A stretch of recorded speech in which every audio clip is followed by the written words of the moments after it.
Welcome everyone to another ride, and we're heading up the A6 just towards Levens Hall, which is on the left hand side.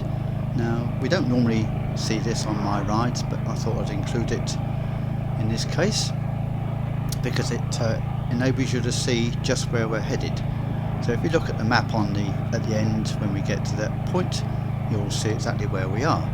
This is Red Road, the A6, and Levens Hall is on the left hand side, where there's an excellent cafe restaurant should you find yourselves up this way. Go in this bend here, and then we'll be heading on to the A590, and that's the green trunk road on your map, and that leads to Barrow Furnace, and that's quite a busy, fast road. And we'll be on that for a short distance before we turn off, and that would take us onto the A5074. Now when I say A roads, that A5074, in fact the A6, is nothing like A roads that I was used to back in the south of England. Since coming up to the north of England, I realised because of the low levels of population up here, the cities are small. Lancaster's a small city, and Preston is some miles south. I don't actually go south now, I only head north. They're much quieter roads than I was ever used to. And in fact, from memory, these roads are quieter than ever I was riding on in the past. And so that's a lovely thing. Right, we're going to move over to the right hand carriageway, just coming up to the turning for that A5074. You can join me, I should say, on that quiet road, and that will take us right across country to Windermere. And we're riding this lovely road actually. When we get to it, it's full of twists and turns and ups and downs, a real delight for riding on. I'm not too keen on it for driving, but that's more about my lack of interest in driving a car, and also the sort of car I drive probably. I'm sure others enjoy this run. So here we are, we're on that 5074. And there's a couple of roadworks on this which I shall cut out. Now we've ridden this a year ago on the Meteor. Some of those that you were with me this time last year, we had around about there was about 100 of us then, wasn't there? We've just nudged over the 600 mark, so thank you ever so much everyone that's subscribed and stayed with me. We've lost some and we gained some, so it's nice that you enjoy what I do and I enjoy what I do, so all good there. Now here's the roadworks coming up, so we'll just skim past those. Now we've got a lovely day today actually. We've had overnight rain, it's cooled down remarkably, much more pleasant for riding, and the real difference for me is the contrast. Having cloud up there means that the contrast is far less, so we run from not such quite bright conditions into not quite such dark conditions, and this is much better for filming too. So my eyes cope with it much better, and I can really enjoy riding more so than I do when it's clear blue sky and the contrast is very high. I find that quite difficult to deal with, but deal with it we do. Now because the roads are a bit damp, there are a couple of tight double bends coming up, and we'll take those very gingerly, as we will all the roads, because whilst these tyres on these bikes have got a lot of rubber down there, and they seem to behave very well, they're not foolproof by any means. So here's our first double bend coming up.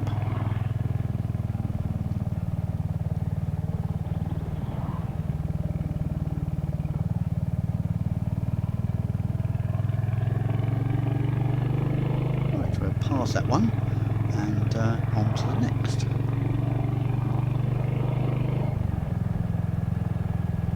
And thank you very much for all the lovely comments from the last ride, which was down real country lanes. talked about quality of life and simplicity, and there's been some marvellous comments from that ride, and I want to thank you all very much. And here's our next bend coming up.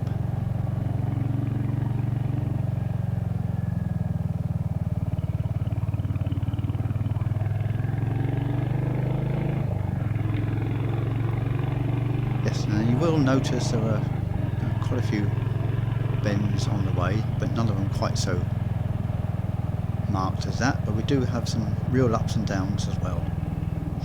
So it's full of interest, this road. More road work, so we just skim past this one. Now we're heading off to Windermere because I've got some drawings for one of my friends up there. I'm hoping he's going to be there, so I can pass those over. But it's a lovely run, and I thought, well, it's quieting down. It's a Monday. It's quiet on the roads, and it's nice and fresh. So what better to do than to ride there rather than take the car?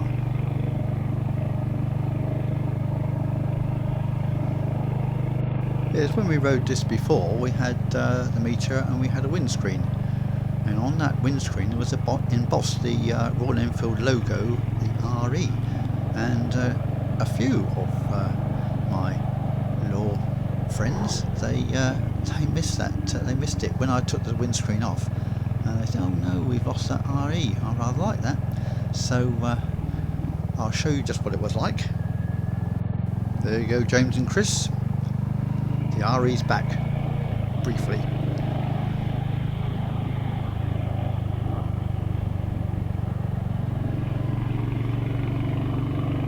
And today we're on Hurricane. That's the grey Hunter, dapper grey, and we've now done about 700 miles on it. Much quieter running, much smoother.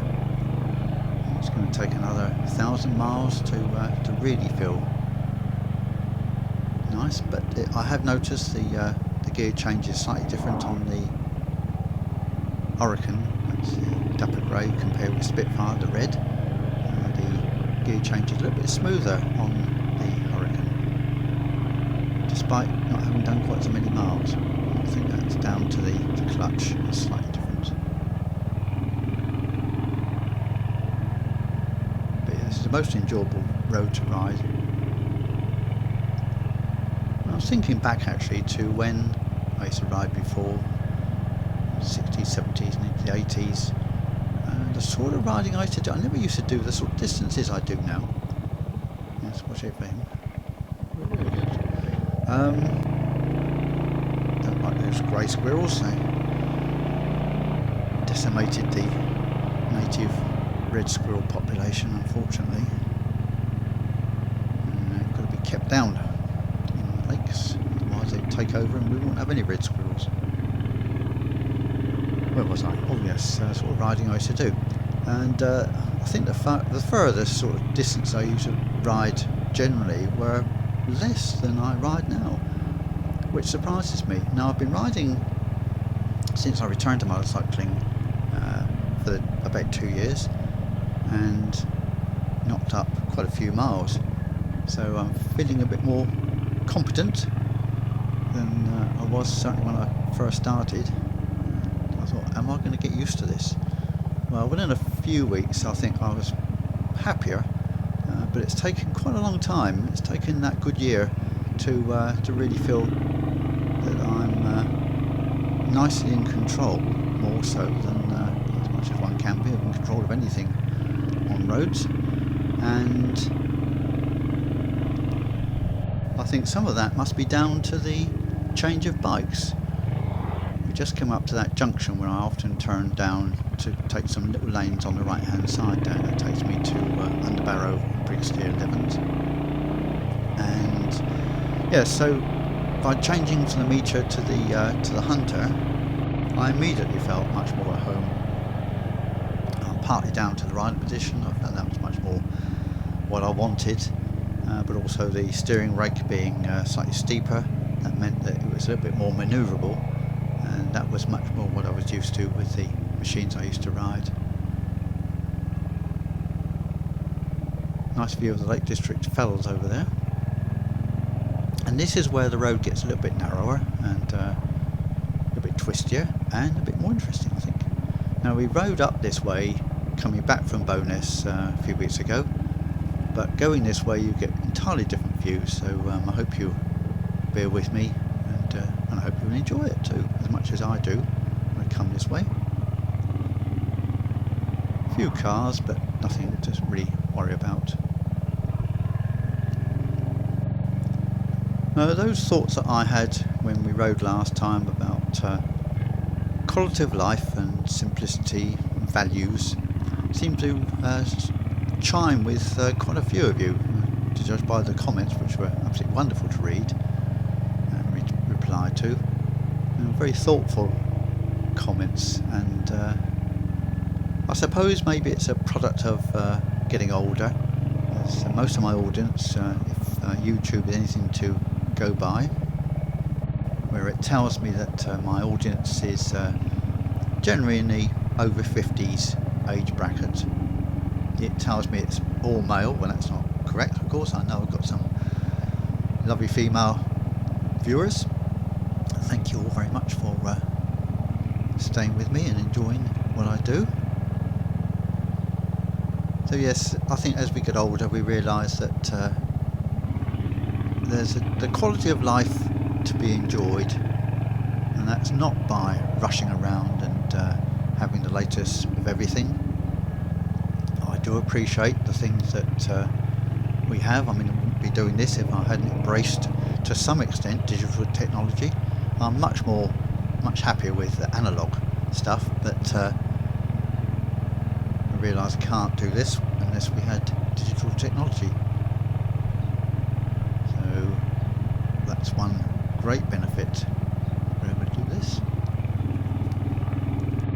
Now, I recognise that the way I do this is rather different to the way other channels approach the whole motorcycle vlogging arrangement.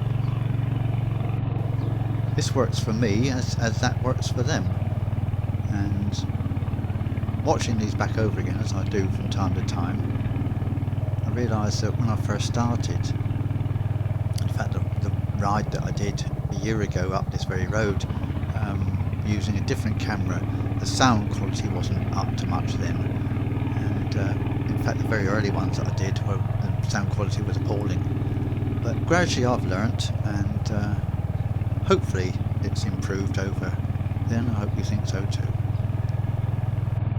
Oh yes, and while we're running along this little bit, I'd like to say a little hello to Mercia Moto, who has now just over 500 subscribers as I'm recording this.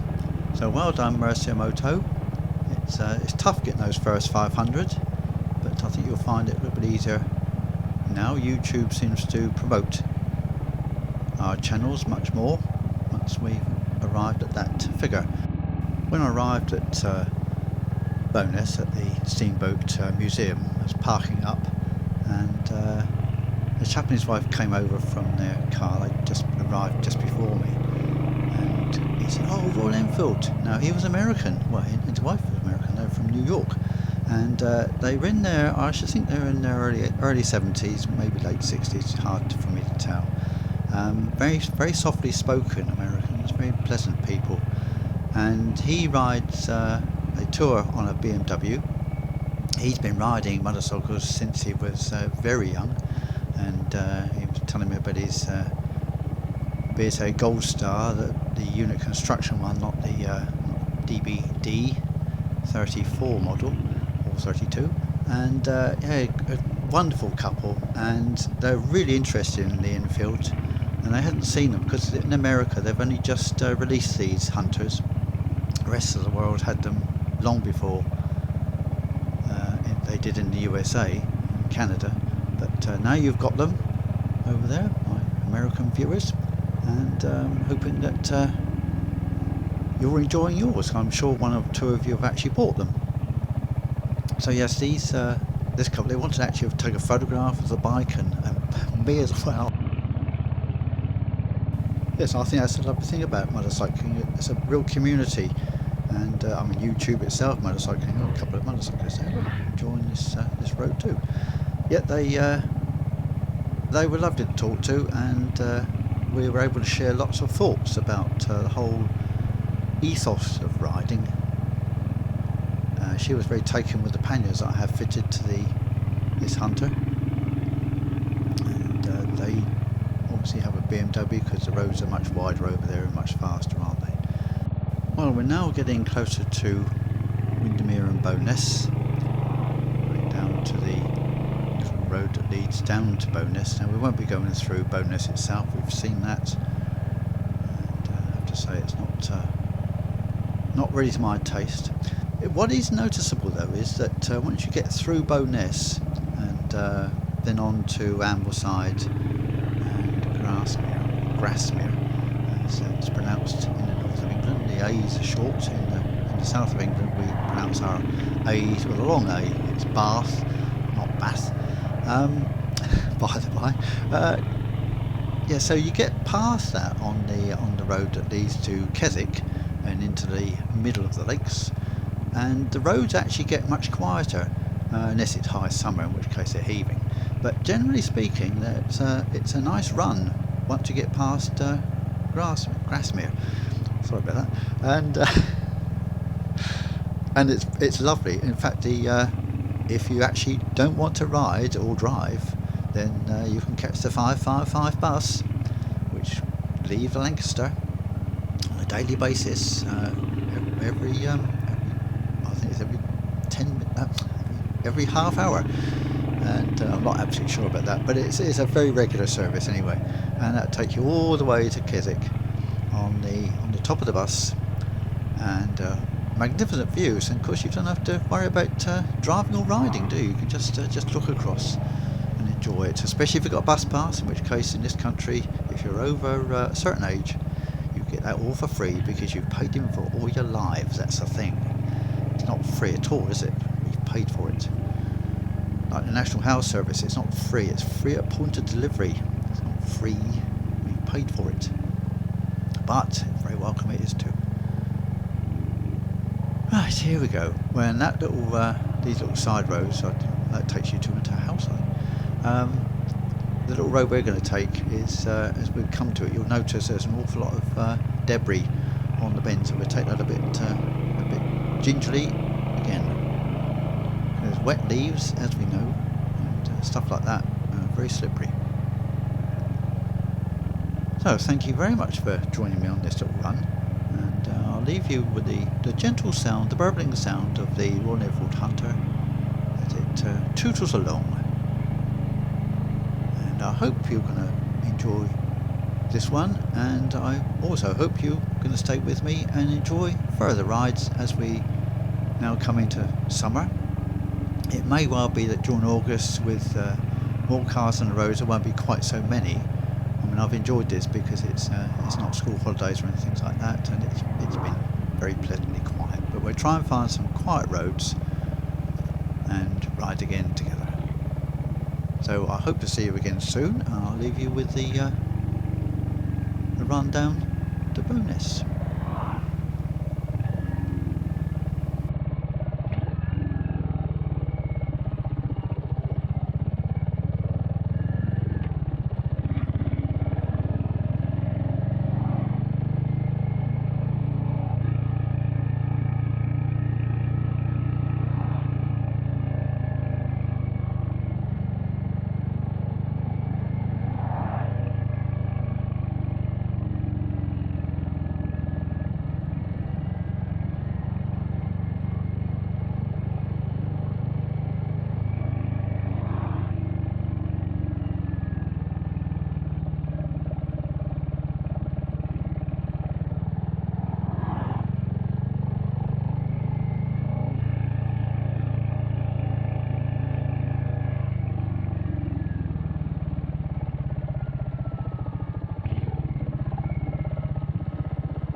Little view of Windermere coming up, and then the maps follow afterwards.